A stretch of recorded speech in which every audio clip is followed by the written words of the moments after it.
ನಮಸ್ಕಾರ ನಿಮಗೆ. ನಾನು ಡಾಕ್ಟರ್ ಶ್ರೀಪಾದ್ ಶೆಟ್ಟಿ.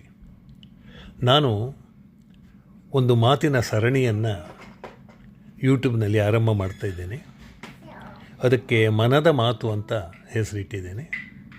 ಒಂದೊಂದು ಶೀರ್ಷಿಕೆಯಲ್ಲಿ ನನ್ನ ಮಾತನ್ನು ಆಡ್ತೇನೆ. ಇವತ್ತಿನ ವಿಷಯ ಕಾಯಕವೇ ಕೈಲಾಸ. ಮನುಷ್ಯನ ಜೀವನದಲ್ಲಿ ಕೆಲಸಕ್ಕೆ ಬಹಳ ಮಹತ್ವ ಇದೆ.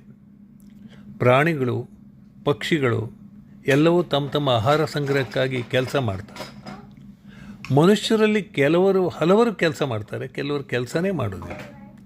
ಅದಕ್ಕಾಗಿ ಬಸವಣ್ಣ 12ನೇ ಶತಮಾನದಲ್ಲಿ ಕಾಯಕವೇ ಕೈಲಾಸ ಎನ್ನುವ ಒಂದು ವಿಚಾರವನ್ನು ಪ್ರಚಲಿತಗೊಳಿಸಿದ. ಇಂಗ್ಲೀಷ್ನಲ್ಲಿ ಅದಕ್ಕೆ ವರ್ಕ್ ಈಸ್ ವರ್ಷಿಪ್ ಅಂತ ಕರೀತಾರೆ. ನೀನೇನು ಕೆಲಸ ಮಾಡ್ತೀಯೋ ಅದು ಪೂಜೆ ಅಂತೇಳಿ, ಕೆಲಸವೇ ಪೂಜೆ ಅಂತ. ಹಾಗೆ ನಾವು ಕೆಲಸಕ್ಕೆ ಮಹತ್ವವನ್ನು ಕೊಡಬೇಕಾಗ್ತದೆ. ಯಾರು ಊಟ ಮಾಡ್ತಾರೋ, ಯಾರು ಬದುಕಲಿಕ್ಕೆ ಬಯಸ್ತಾರೋ ಅವರು ಕೆಲಸವನ್ನು ಮಾಡಲೇಬೇಕು. ಕೆಲಸದ ಬಗ್ಗೆ ಉದಾಹರಣೆ ಕೊಡಬೇಕು ಅಂದರೆ ಜೇನುನೊಣಗಳನ್ನು ನಾವು ಗಮನಿಸಬೇಕು.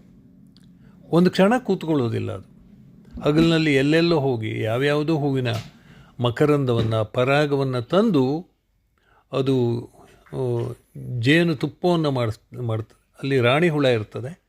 ಈ ಉಳಿದ ಕೆಲಸಗಾರ ಜೇನುನೊಣಗಳು ಹೋಗಿ ಅದನ್ನು ತಂದು ಜೇನುತುಪ್ಪ ಮಾಡಲಿಕ್ಕೆ ಸಹಕರಿಸ್ತಾರೆ. ಒಂದು ಕ್ಷಣ ಅವು ನಿಲ್ಲೋದಿಲ್ಲ. ಅದಕ್ಕೇ ಇಂಗ್ಲೀಷ್ನಲ್ಲಿ ಒಬ್ಬ ಕವಿ ಹೇಳ್ತಾನೆ, work while you work, play while you play, that is the way to be happy and gay ಅಂತ.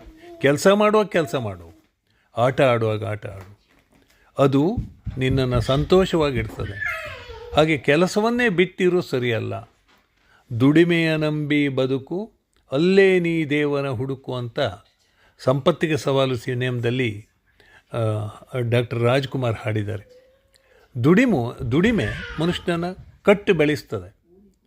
ಆ ದುಡಿಮೆಯಿಂದ ಮನುಷ್ಯ ತನ್ನ ಬದುಕಿನ ದಿಕ್ಕು ದಶೆಗಳನ್ನು ಕಂಡುಕೊಳ್ಬಲ್ಲ. ಕೆಲಸ ಮಾಡಬೇಕು. ಅದು ಮಣ್ಣು ಹೊರೋದಾಗಿರ್ಬೋದು, ಅಥವಾ ಎಂಜಿನಿಯರ್ಗಳು ಕಂಪ್ಯೂಟರ್ ಎದುರಿಗೆ ಮಾಡೋ ಕೆಲಸ ಆಗಿರ್ಬೋದು, ಅಥವಾ ಇನ್ಯಾರೋ ಆಣೆಕಟ್ಟುಗಳನ್ನು ಕಟ್ಟುವ ಕೆಲಸ ಆಗಿರ್ಬೋದು, ಗಿಡ ನೆಡೋ ಕೆಲಸ ಆಗಿರ್ಬೋದು, ಪುಸ್ತಕ ಬರೆಯೋದು ಒಂದು ಕೆಲಸನೇ, ಸಂಗೀತವನ್ನು ಹಾಡೋದು ಸಹ ಕೆಲಸನೇ. ಹೀಗೆ ಕೆಲಸ ಅನ್ನುವಂಥದ್ದು ನಮಗೆ ಸಂತೋಷ ಕೊಡುವಂಥ ಕೆಲಸವನ್ನು ಮಾಡಬೇಕು.